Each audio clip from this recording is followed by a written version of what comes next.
అయితే కొంతమంది కాల్ చేస్తారు నాకు, సార్ నేను వచ్చినాక ఏం చేయాలని నేను అంటే అందరు కాఫీ షాప్లో పనిచేస్తారు, గ్యాస్ స్టేషన్లో పనిచేస్తారు అని చెప్తే వాళ్ళకి చెప్తుండే అమ్మ హైబ్రో థ్రెడ్డింగ్ నేర్చుకోండి అని చెప్పి. అదేంటి సార్ అంటే హైబ్రో థ్రెడ్డింగ్ అంటే అక్కడ కెనడాలో కానీ యూఎస్లో కానీ దానికి చాలా పే చేస్తారు, ఎందుకంటే వాళ్ళకి రాదు అది అక్కడ.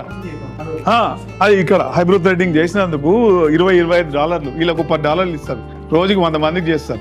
ఆ తర్వాత ఐ లాషెస్ పెడతారు. అంటే చిన్న చిన్న జాబులు నేను చెప్పేది, పెద్ద జాబులు ఏం కాదు.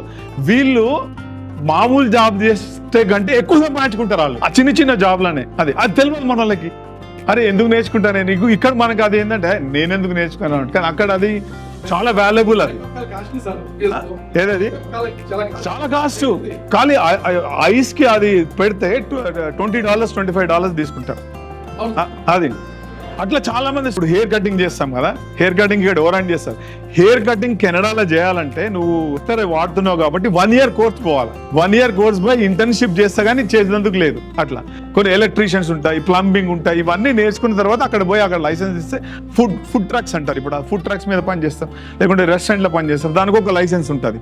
ఒక 1 weekలో లైసెన్స్ తీసుకుంటారు. ఎక్కువ స్టూడెంట్స్ ఏం చేస్తారంటే కెనడాలో సెక్యూరిటీలో పనిచేస్తారు.